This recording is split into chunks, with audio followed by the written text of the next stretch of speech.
네, 6장 말씀드리겠습니다. 6장에서는 내부 유동에 대해서 말씀드릴 예정입니다. 7장은 이제 외부 유동인데요. 6장은 점성 유동은 점성 유동인데 덕터 내에서 형성되는 즉 이 고체들로 컨파인되어 있는 그런 유동에 대해서 말씀드리려고 그럽니다.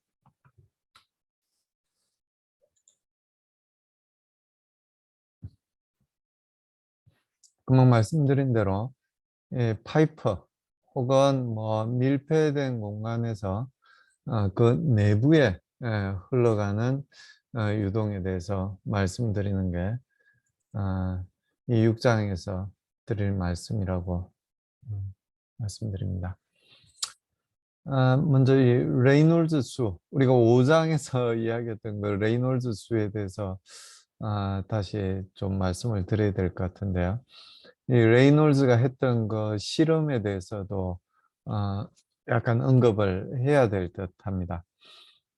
레이놀즈가 언제 이 논문을 발표를 했냐면은 1883년입니다. 아주 오래됐죠.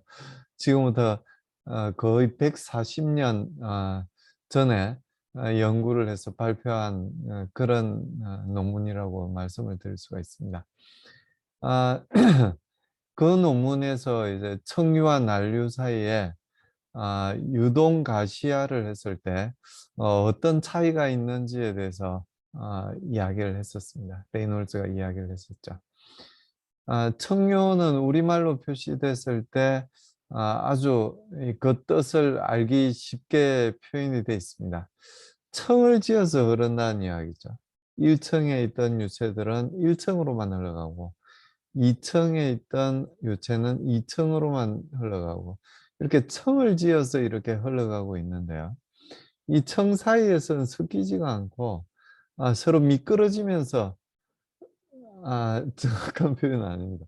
미끄러지는 것처럼 그렇게 흘러간다 이렇게 말씀을 드릴 수가 있습니다. 전혀 섞이지가 않죠. 말로 표현하면 이렇습니다. 유체 입자들이 유체 덩어리들이죠. 유체 덩어리들이 층을 이루면서 규칙적으로 정연하게 흘러가는 유동이 층이다. 이해되시죠? 그리고 흐름이 일정하고 유속도 일정하다.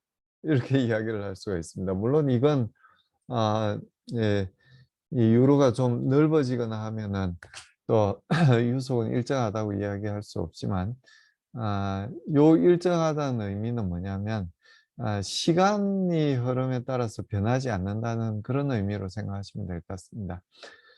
위치에 따라서는 이제 속도가 유속이 바뀔 수도 있겠지만 어떤 위치에서의 속도가 대부분 일정한 그런 유동이다 이렇게 이야기를 할 수 있습니다. 그리고 세 번째, 네 번째 이야기 이웃하는 유체층 사이에 혼합이 없다, 믹싱이 되지 않는다, 그리고 미끄러지듯이 흘러간다는 말은 처음에 드린 말씀이기도 하죠. 그래서 마찰력은 뉴턴의 점성 법칙에 따라서 형성된다 이렇게 말씀을 드릴 수가 있습니다. 이게 이제 청류의 특징이다 이렇게 말씀을 드릴 수가 있습니다. 우리말로 표현했을 때 아주 그 어떤 유동인지 알기 쉽게 표시가 되어 있죠. 1층으로 가던 유체는 그대로 1층, 2층으로 가던 유체는 2층. 그 층이 바뀌지 않아요. 섞이지 않습니다. 그런 유동을 청유, 영어로는 라미나 플로우다 이렇게 이야기를 하는 게 바로 청유입니다. 그리고 난류 유동은 요 청유 유동하고 정반대겠죠. 반대입니다. 그래서 믹싱이 활발하게 일어나는 유동이고요. 그리고 말하자면 층 사이에 이 경계가 없는 그런 유동이라고 말씀을 드릴 수가 있습니다. 자, 이 난류라고 표시를 했는데요. 이 난류할 때 난자는 어지러울 난자입니다. 따뜻할 난자. 우리가 그 지구과학 시간에 고등학교 때 지구과학 시간에 한류와 난류할 때 그 난류가 전혀 아닙니다. 전혀 아니고 어지러울 난자. 어지러운 유동이다. 그냥 어지러운 유동이라고 우리말로 표현을 했으면 좋았을 건데, 난류라고 한자를 써서 난류라고 표현을 합니다. 영어로는 이제 turbulence 혹은 turbulent flow라고 이야기를 하죠. 그래서 전에도 이제 말씀드렸지만 아마도 가장 어려운 인류가 갖고 있는 가장 어려운 문제 중에 하나가 바로 이 난류가 아닐까. 상대성 이론도 아주 어려운 문제긴 하지만 그에 비할 수 없이 훨씬 더 어려운 문제가 난류가 아닐까 그렇게 생각을 합니다. 그래서 이 난류는 이 유체 덩어리들이 아주 불규칙한 경로를 따라서 회전하기도 하고 불규칙하게 흘러가는 유동이 바로 난류다 이렇게 말씀을 드릴 수가 있습니다. 예, 지금은 이제 내부 유동을 다루니까요. 이 고체로 이제 컨파인돼 있는 고체벽으로 한정돼 있는 그런 유로를 따라가더라도 모든 유체 덩어리가 전부 다른 경로를 가지게 됩니다. 왜냐하면은 흐름 자체가 불규칙해요. 이 파이프를 계속 흘러간다고 치더라도 이 파이프 내에 있다는 건 틀림없는 사실이긴 하지만 이 흐름 자체가 불규칙합니다.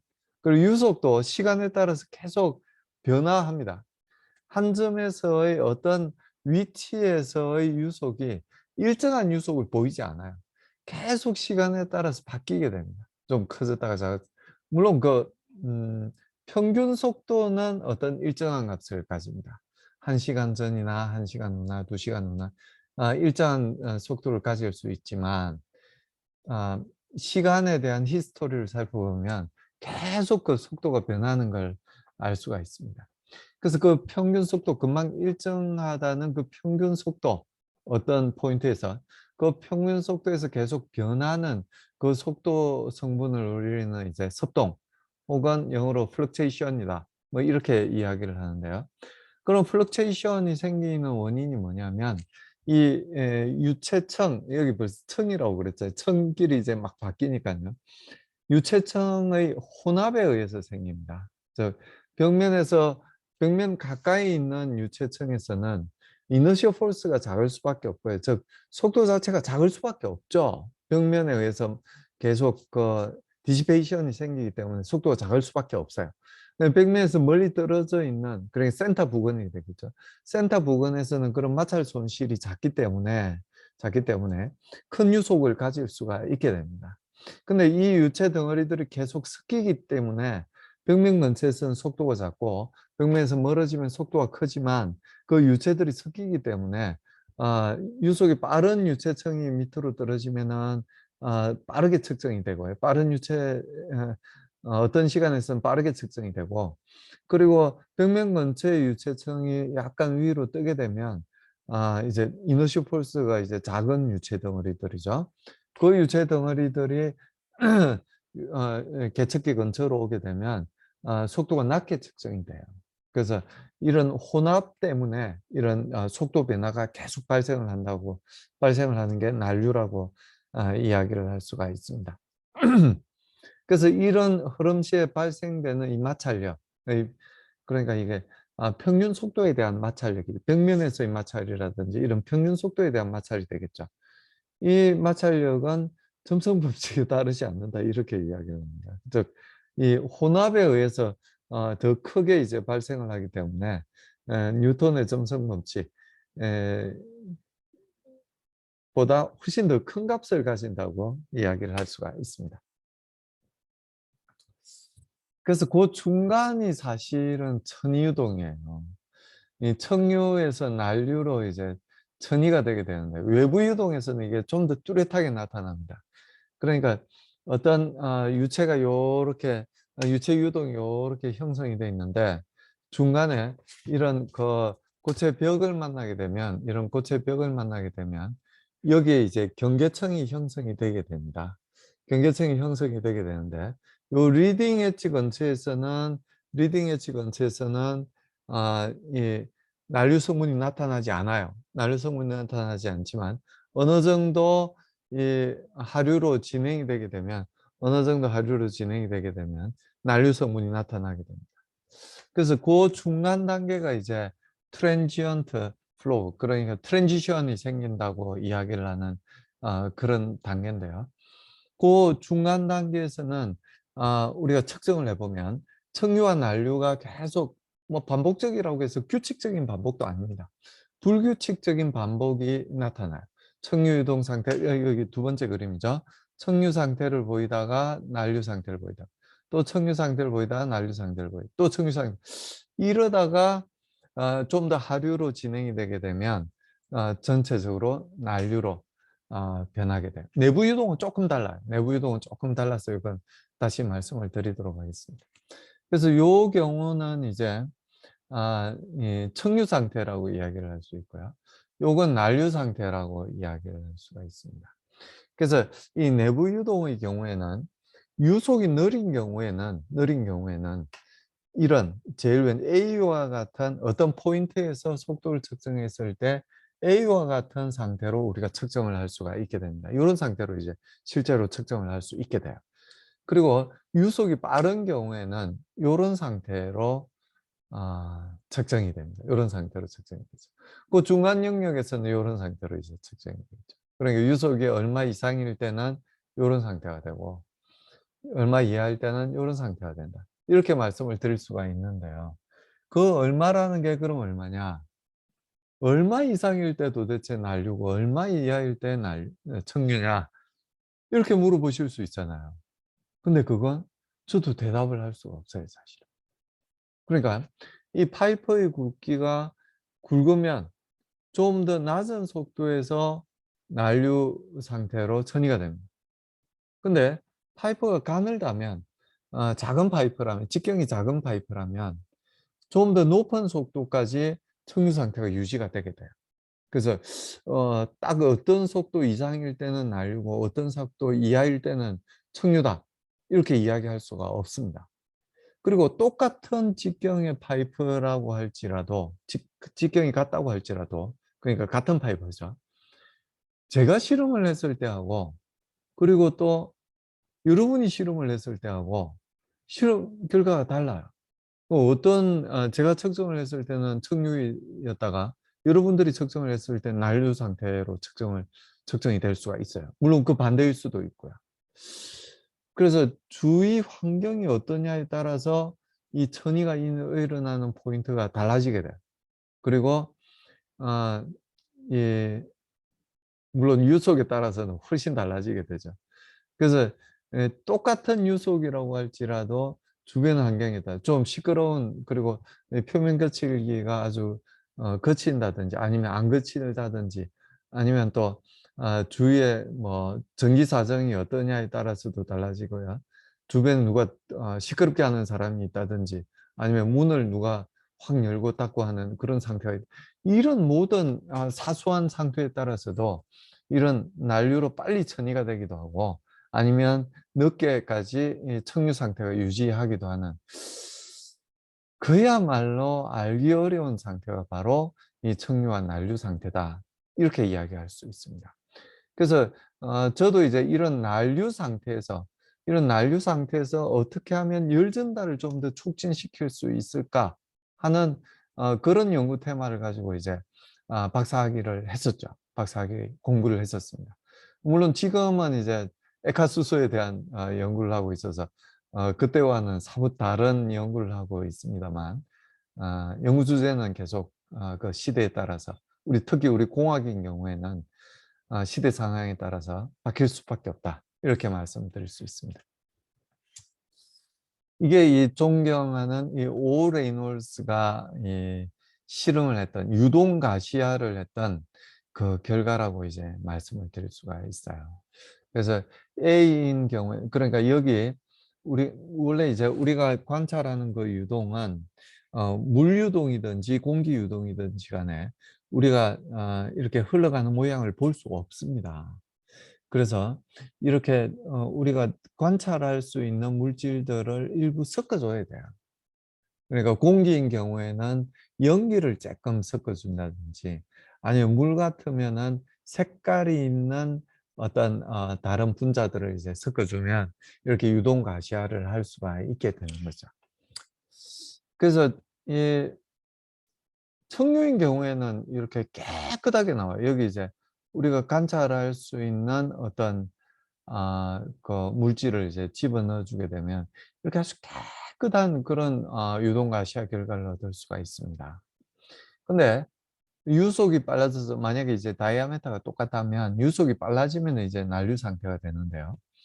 난류 상태가 되면 이런 아주 복잡한 알기 어려운 형태의 그런 아주 불규칙한 형태의 그런 유동 가시화 결과를 얻을 수가 있게 돼요. 그리고 만약에 요건 이제 실제로 오 레이놀즈가 이 뭐 했던 그 실험 유동가시화 실험과 거의 비슷한 그런 결과를 이제 보여드리는 건데요. 어떤 전기 스파크를 이용하면 어떤 순간에서의 그런 모양을 이제 캐치해낼 수가 있잖아요. 그 결과를 얻은 게 바로 요 그림이라고 이야기를 할 수가 있습니다. 요게 이제 1883년 여기 왼쪽 위에 1883년이라고 되어 있죠. 놀랍습니다. 1803 여기 있네요. 음 마치 15 그러니까 아 요때 이제 1883년에 이제 출판했던 그 논문입니다. 그걸 이제 스캔한 결과를 최근에 제가 아 아 이 다운로드한 요 사이트를 통해서 다운로드한 그런 결과인데요. 이 피겨 3, 4, 5를 여기 피겨 3, 피겨 4, 피겨 5를 이제 몽땅 모아 놓은 게 요 그림입니다. 요 그림이죠. 그래서 청류 그리고 요 난류 상태 요건 이제 electric spark란 말이 있어요. by the light of electric spark. 그래서 요런 그림을 이제 얻을 수가 있습니다. 그래서 여기 요 논문을 여러분들도 한번 보실 필요는 있을 것 같은데요. 아, 그야말로 140년 전 논문입니다. 140년 전. 제가 요 다운로드한 그 PDF 파일은 같이 올려드리도록 하겠습니다. 한번 살펴보시길 부탁드리겠습니다. 그래서 요렇게 돼 있는 거죠. 라미나 플로우, 그 터블런트 플로우, 그리고 일렉트릭 스파크를 이용해서 관찰했을 때 뭐 요렇게 이제 우리가 그림을 관찰할 수가 있었습니다. 아주 대단하신 분이죠. 그래서 이 라미나 플로우 이 논문에서도 나옵니다만 레이놀스 넘버 그 레이놀스 넘버가 이제 클 때는 비스커시티 점성력에 비해서 이 이너시 폴스 벨라시티죠. 벨라시티가 클 때는 이런 터블런트 플로우를 이제 우리가 볼 수가 있게 되고요. 그리고 이게 벽이 아닙니다, 여러분. 벽이 아니고 요렇게 우리가 관찰할 수 있는 물질을 넣은 거예요. 그래서 그 속도가 작을 때는 점성에 비해서 속도가 작을 때는 이렇게 라미나 플로우를 보이게 되고요. 점성에 비해서 속도가 클 때는 터블런트 플로우를 우리가 관찰할 수 있게 됩니다. 자, 이 같은 파이프예요. 같은 수도꼭지인데 속도가 작을 때는 요런 유동이 형성되죠. 속도가 좀 커지면 요런 유동이 형성돼요. 좀 더 커지면 어떻게 될까요? 좀 더 커지면 이런 난류 상태를 관찰할 수가 있게 됩니다. 그러니까 여러분 중에 아마 담배 태우시는 분도 계실 건데요. 저는 담배 이제 끊었습니다만 담배 태울 때 보면 처음에는 청유 상태예요. 청유 상태를 유지하다가 어느 정도 유동이 디벨롭되고 나서는 난류 상태로 완전히 퍼져나가게 됩니다. 그러는 걸 이제 관찰을 할 수 있게 되고요. 수도꼭지 털면은 명확하게 어떤 게 청유인지 어떤 게 난류인지 구분할 수 있어요. 수도꼭지 조금만 털면 청유 상태입니다. 그리고 완전히 열게 되면 완전 난류 상태입니다. 그래서 그 차이가 바로 청유와 난류 상태죠. 그래서 청유 상태인 유동은 아무리 오랫동안 카메라 셔터를 열어둔다고 하더라도 그냥 깨끗한 상태의 유동량을 이제 관찰할 수 있고요. 난류는 카메라 셔틀을 오래 열어두게 되면 그 윤곽을 아주 분간할 수 어렵게 그렇게 나오게 됩니다. 요 플로우가 이제 요렇게 지나가고 있는데요. 유속이 어떠냐에 따라서 뒤에 7장, 그러니까 아마 전산유체를 들으시거나 아니면 어 저기 뭐야 실험을 들으시는 분은 이런 시간에 이제 이 7장 경계층 유동에 대해서도 말씀을 들으실 수가 있겠는데요. 이렇게 윗벽과 아랫벽에서 동시에 경계층이 요렇게 자라나게 됩니다. 그러니까 요 중간에 있는 건 난류 상태가 아니죠. 난류 상태가 아니에요. 요 중간에 있는 건 위에 여기 입구에서 오는 콘스탄트한 그런 벨라스티 프로파일을 그대로 유지하고 있는 층이라고 이야기를 할 수 있고요. 그런 층들이 어느 정도 유지되다가 결국은 윗벽과 아랫벽의 그런 경계층이 서로 만나서 fully developed 된 상태로 유지가 되게 됩니다. 요 ABCD는 각각 유속에 따라서 다른 모양을 보이는 걸 확인을 할 수가 있게 됩니다. 그래서 5장에서도 제가 사실은 말씀드렸지만 이 유체역학에서 가장 중요한 무차원수를 하나만 꽂으라면 이 바로 레이놀스 넘버가 가장 중요한 무차원수다. 이렇게 말씀을 드릴 수 있다고 할 수 있습니다. 그래서 역시 이 청류에서 난류로 천이할 때 가장 큰 영향을 주는 인자가 바로 레이놀즈입니다. 쉽게 이야기하면 벨라스티예요. 벨라스티. 근데 유체에 따라서 어떤 유체냐에 따라서 비스카스티가 다를 거잖아요. 뮤가 다를 거잖아요. 똑같은 지오메트리를 갖고 있다고 하더라도 즉 D가 똑같다고 할지라도 D는 이제 이 파이프의 다이아메타가 D니까요. 같은 파이프를 지나가는 유체라고 할지라도 말하자면은 이 속에 오일이 지나갈 때랑 물이 지나갈 때랑 수온이 지나갈 때랑 다르다는 이야기예요. 벨라스티가 같음에도 불구하고 어떤 유동의 경우에는 난류 상태를 볼 수가 있고요. 어떤 상태인 경우에는 척류 상태를 그대로 유지할 수도 있다는 이야기예요. 왜? 이 벨라스티만 영향을 주는 게 아니거든요. 벨라스티와 덴시티와 다이아메타와 비스카스티가 각각 독립적으로 영향을 주는 게 아니란 이야기예요. 파라메트릭 스터디를 하면 로우를 10번 변화시키고 V를 10번 변화시키고 D를 10번 변화시키고 뮤를 10번 변화시켜서 10,000번의 실험을 할 필요가 없다는 이야기예요.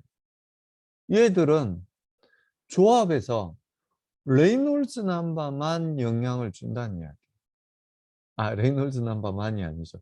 조합된 형태로 영향을 준다는 이야기예요. 예를 들어서 같은 유체다. 그럼 로와 뮤가 같다는 이야기잖아요. 그럼 벨라스티가 10배가 되는 경우하고 다이아메타가 10배가 되는 경우하고 똑같은 경우라는 이야기예요. 지름 1cm짜리의 10m/s로 지나가는 유체, 물유동이나 다이아메타가 여러분들이 얼핏 생각에는 이해가 안 되실 수도 있어요. 다이아메타가 10배가 커져서 다이아메타가 10cm일 때는 얼핏 생각하면은 100m/s로 흘러야 될 것 같잖아요. 그렇지 않아요. 1m/s로 흘러갈 때의 유체 유동 상태가 똑같다는 이야기.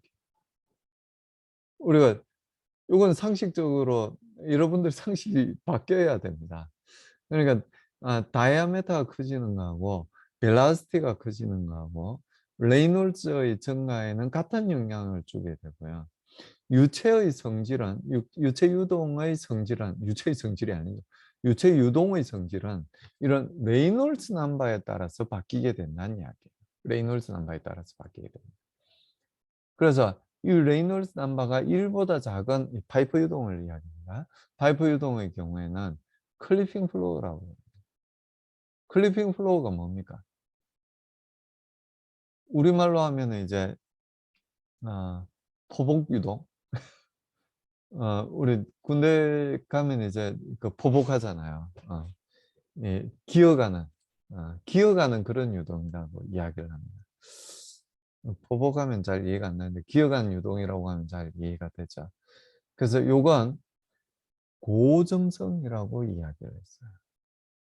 왜 고점성이라고 해요? 같은 이게 전부 다 물유동이라면 전부 점성이 똑같은 뮤가 똑같은데 왜 고점성이라고 이야기를 했을까요? 무엇에 비해서 점성이 더 크다는 이야기일까요? 바로 관성력, V로 대표되는 이너셔 포스에 비해서 점성력이 크다는 이야기입니다. 상대적인 이야기예요. 그러니까 여러분들이 이제 벌써 거기서 눈치를 채셨겠지만 레이놀스 넘버가 크다는 이야기는 점성력에 비해서 관성력이 크다는 이야기예요. 레이놀스 넘버가 작다는 이야기는 무슨 이야기냐면은 관성력에 비해서 점성력이 크다는 이야기예요. 자, 척류와 난류가 있어요. 어떤 경우에 난류가 되나요? 여기 다 나와 있죠. 레이놀스 넘버가 큰 경우에요. 그 유체 성격이 변하는 게 아니죠. 다이아메타가 정해져 있는 10m, 10cm짜리 파이프에서 실험을 한다고 보면 벨라시티가 커져야만 레이놀스 넘버가 커진다는 이야기입니다. 그래서 수도꼭지를 조금만 틀어서 실험을 하면 이 상태가 되겠죠. 이 상태는 벨라시티가 아주 작기 때문에 점성력이 관성력에 비해서 큰 상태예요. 그래서 고점성 유동이라고 이야기를 할 수 있고 이 경우도 물론 척류 상태입니다. 난류 상태 아니에요. 척류 상태입니다. 그래서 요 이하 이게 좀 애매하죠. 난류로 천이가 되는데 난류가 천이가 되는데 요 천이가 되는 영역도 애매해요. 딱 얼마라고 표현하지 않습니다. 그냥 천에서 만 사이에서 천이가 된다고 이야기를 해요. 물론 조금 더 이제 특정 지을 수는 있어요. 뭐 2천에서 한 4천 사이 요 사이에서 전이가 된다고. 근데 4천 이상 되더라도 여전히 척류 상태를 보이게 유지를 할 수 있거든요. 또 아주 좋은 전기에 조용한 환경에서 아주 조심스러운 연구자가 실험을 하면은 5천에서도 척류 상태를 유지를 할 수 있습니다. 근데 만에서는 어떤 연구자나 어떤 조용한 환경일지라도 척류 상태를 유지할 수는 없겠죠. 없습니다. 그래서 아무튼 1 이하일 때, 뭐 0이 음수가 될 수는 없으니까요. 레이놀스 넘버가 1 이하일 때는 클리핑 플로우라고 이야기합니다. 그리고 레이놀스 넘버가 1에서 100 사이일 때는 레이놀스 넘버에 대한 영향이 굉장히 큰 그런 척류 상태라고 이야기를 할 수 있고요. 레이놀스 넘버가 100 이상 1000 이하일 경우에는 1000이 아니라 꼭 이 1000이가 일어나기 전이니까 한 2000 이하라고 이야기를 해도 괜찮아요. 2000 이하일 때는 척류 상태이고 레이놀스 넘버에 따라서 크게 유동 성격이 바뀌지 않는 그런 경계척 유동의 이론을 사용할 수 있는 그런 영역이 바로 이 100에서 한 2000 또는 4000 요 사이 영역이라고 이야기를 할 수가 있게 됩니다. 그리고 이제 요 난류로 천이가 되는 영역은 뭐 1000에서 10,000 사이인데요. 대략 한 2000에서 4000 사이라고 이야기를 할 수 있어요. 그러니까 2000 이하일 때는 누가 실험을 하더라도 대충 척류 상태가 다 나옵니다. 그리고 물론 그렇지 않은 경우도 있지만 4,000 이상일 때는 4,000 이상일 때는 누가 실험하더라도 대충 난류 상태가 나와요. 물론 그렇지 않은 경우도 아주 간혹 있긴 하지만요. 근데 2,000에서 4,000 사이에서는 이게 천이 영역이 돼서 실험한 사람에 따라서 아주 그리고 환경에 따라서 같은 사람이 실험을 하더라도 다른 결과가 나올 수 있는 게 바로 요 영역이라고 이야기를 할 수 있습니다. 그래서 이 척류 상태에서 뭐 열전달이라든지 아니면 유동만 해석하는 사람이라든지 그런 사람들은 조금 있어요. 많지는 않지만 조금 있어요. 그리고 난류 상태에서 연구를 하는 사람들도 꽤 많이 있어요. 그 난류 상태에서 연구한 사람, 왜냐하면 우리 공학은 실제 공학적 문제를 해결을 해야 되기 때문에 공학적 문제는 대부분 난류입니다. 95% 이상, 99% 이상 난류이기 때문에 요 영역에 연구한 사람이 제일 많습니다. 그리고 청유 영역도 연구한 사람이 꽤 있죠. 꽤 있어요. 근데 전이 영역은 연구하는 사람도 별로 없어요. 너무 어려워. 그리고 공학적인 현상도 여기서 많이 생기지 않고요. 공학적인 현상은 요 난류 현상, 특히 100만 이상 된 요 영역에서 더 많거든요.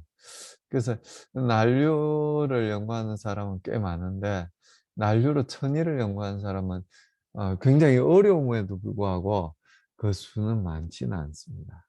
아주 어려운 거고. 전 개인적으로 이 영역은 우리 차세대 인류의 그 기술을 책임지고 있는 물리학과 같은 이런 자연과학에서 기초 연구를 해줬으면 좋겠습니다. 우리 공학 쪽에서는 좀 더 실용적인 난류에서의 연구가 좀 더 필요하다고 생각을 하고 있고요. 학문적으로 좀 더 발전을 시켜야 될 부분이 이 천이 영역이 아닌가 그렇게 개인적으로는 생각을 하고 있습니다. 이 하겐 포화자유 플로우 할 때 그 하겐인데요. 그 하겐이 이제 밝혀낸 이 파이프 실험을 통해서 밝혀낸 게 대충 이런 내용들입니다. 그래서 천이가 언제부터 생기냐면은 2100이나 아니면 뭐 2300, 요 정도부터 천이가 생기는 것 같다고 그랬고요. 그리고 4000 이하 요 영역에서 천이가 생긴다고 그렇게 하겐이 파이프 플로우 그 논문을 통해서 발표를 했습니다. 그래서 2100 이하는 아무리 이 믹싱을 시켜놔도 다시 라미나 플로우로 다시 리라미나제이션이 돼요. 그래서 다시 라미나 영역으로 갑니다. 하지만 2100 이상인데 레이놀즈 넘버가 2100 이상인데 한번 흔들어 줬다. 그러면 난류로 가서 다시 청류로 되돌아오지 않습니다. 2100 이하일 때는 한번 흔들어 준 다음에 그럼 난류 상태가 되거든요. 흔들어 준 다음에 가만히 냅두면 청유 상태로 다시 재청유화가 돼버려요. 청유 상태가 됩니다. 아주 재밌죠. 그게 왜 그러냐? 점성은 이 유동을 안정화시키는 역할을 하거든요. 근데 속도가 빠른 경우에는 불안정화 시키는 요인이 돼요. 그러니까 이 벽면에서 똑같이 1cm가 떨어졌는데 여기에서 1m/s인 그런 유도, 벽면에서 속도가 0이잖아요. 그럼 0에서 1m까지 속도가 요 사이에서 변하는 거잖아요. 그런 경우하고 여기서 100m/s이라고 생각을, 10m/s이라고 생각을 해보세요. 그럼 요 1cm 차이 나는 데서 0에서부터 10m까지 확 변하는 거잖아요. 그래서 요 경우에는 이렇게 많이 변할 때는 유동이 불안정화 되게 될 수밖에 없어요.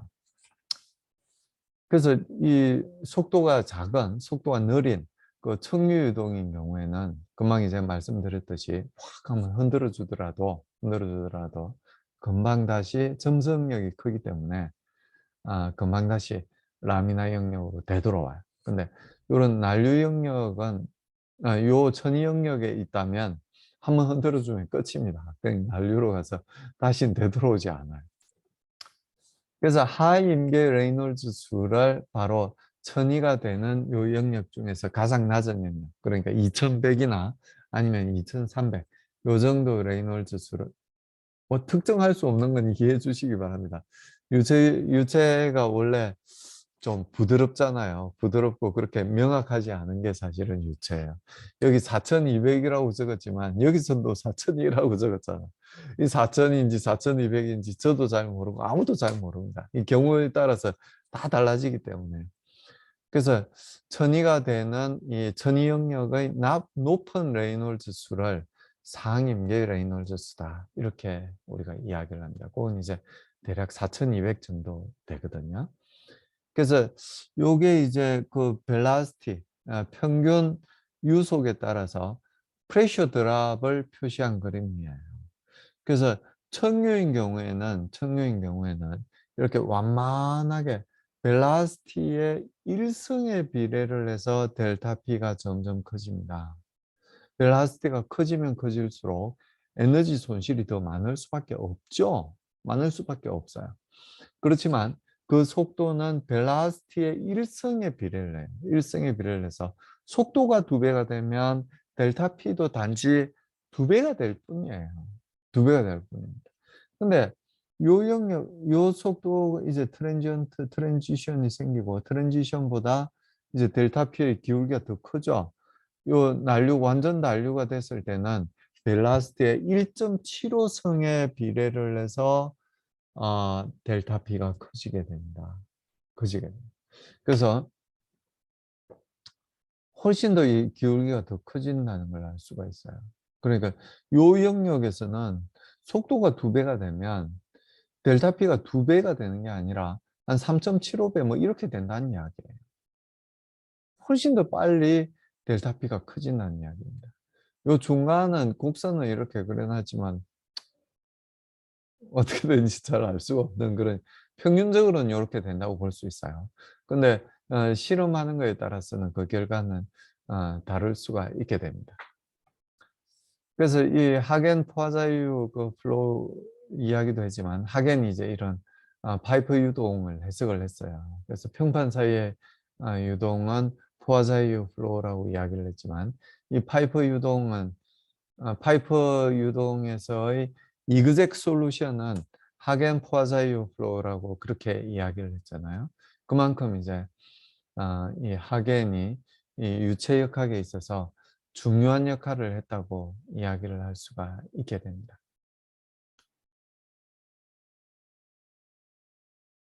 네, 이 유제까지만 말씀드리도록 하겠습니다. 자, 그래서 이 트랜지션이 생기는 레이놀즈 넘버를 서큘러 파이프 유동이죠. 2300 정도라고 합시다. 이렇게 이야기한 거예요. 2300 정도라고 합시다. 억셉터블 하죠. 2300 정도라고 합시다. 이 5cm짜리 파이프인데요. 언제 그러면은 트랜지션이 생기느냐. 그걸 묻고 있습니다. A번은 공기 유동일 때, 2번은 B번은 물 유동일 때 이야기를 하고 있어요. 자, 그러면 레이놀즈 넘버가 2300이 되면은 그때 이제 트랜지션이 생긴다고 이야기를 했잖아요. Accepted Transition Reynolds Number라고 이야기를 했잖아요. 그래서 그게 얼마가 되는지 한번 이야기해 보려고 그러는 겁니다. 그래서 이 첫 번째 A번을 보시면 공기 유동인 경우에는 density가 1.2 정도 돼요. 큐빅미터에 1.2kg 정도 돼요. 제법 무거워요, 공기도. 그리고 비스카시티는 어느 정도 되냐면은 1.8 곱하기 10의 마이너스 5승이에요. 여러분이 생각하고 있는 대로 굉장히 비스코시티가 낮은, 별로 끈적거리지 않은 그런 유체가 바로 공기입니다. 그리고 다이아메타는 얼마라고 이야기를 했냐면은 5cm라고 이야기를 했어요. 그럼 벨라시티가 얼마인지 모르겠지만 그 얼마인지 그 벨라시티가 됐을 때 2300이 되는 벨라시티를 우리가 구하는 거잖아요. 굉장히 쉬운 산수죠. 요 값들 다 대입해서 2300이 되게 벨라시티를 구해주면 0.7m/s이 돼요. 즉 공기가 0.7m/s이 되면은 난류로 트랜지션이 생긴다는 이야기. 물은 어떤지 봅시다. 물은 이 비스카시티가 10의 마이너스 3성 정도 돼요. 그러니까 0.001kg 미터 세기 돼요. 근데 덴시티는 엄청나게 크죠. 엄청나게 큽니다. 큐빅미터에 한 1톤 정도 돼요. 998kg죠. 다이아메타는 똑같이 5cm고요. 어떤 벨라시티가 됐을 때 2300이 되는지를 알아보면 0.046 미터 퍼 세기 되면 트랜지션이 생기는 거예요. 그러니까 이 공기인 경우에도 굉장히 낮은 속도에서 5cm면 그렇게 큰 파이프가 아니에요. 5cm. 한 요 정도. 요 정도밖에 되지 않는 파이프잖아요. 그 파이프에서 물론 다이아메타가 더 크시면 요 두 배, 요게 두 배가 되면 벨라스티는 반이 돼야 될 거 아니에요. 2300이 되려면. 큰 파이프도 아닌데 공기인 경우에는 0.7m/s만 되더라도 벌써 트랜지션이 돼서 난류가 생긴다는 이야기. 우리가 공학적 공장에서 발생하는 대부분의 유동은 뭐냐면 난류예요. 파이프 다이아메타가 5cm만 되더라도 0. 공기 유동인 경우에도 0.7m/s만 돼도 난류로 처리가 된다니까요. 물은 어때요? 물은 5cm짜리 파이프에 0.046m/s만 돼도 벌써 난류로 처리가 된다는 이야기. 이게 50cm, 5cm가 아니라 50cm짜리 상수도 파이프라고 생각을 해보세요. 여기 동그라미가 하나 더 추가돼. 0.05, 0.005m/s만 돼도 요건 이제 1초에 5cm 가는 클리핑 플로, 아니, 클리핑이 아니죠. 이것도 벌써 난류가 된 거니까요. 아주 천천히 가는 유동인데도 불구하고 난류로 진행이 된 거잖아요. 50cm 파이프 같으면 5mm, 1초에 5mm밖에 안 가는 그런 상수도 유동이라고 할지라도 벌써 난류로 처리가 된다는 이야기예요. 그러니까 얼마나 이 느린 속도에서 난류가 처리가 되는지 알 수가 있게 됩니다. 그래서 어, 뭐 청류로 해석하면 되지 않겠느냐 이런 말씀보다는 난류를 좀 더 잘 이해하는 게 필드에서 훨씬 도움이 되지 않을까 그렇게 생각합니다.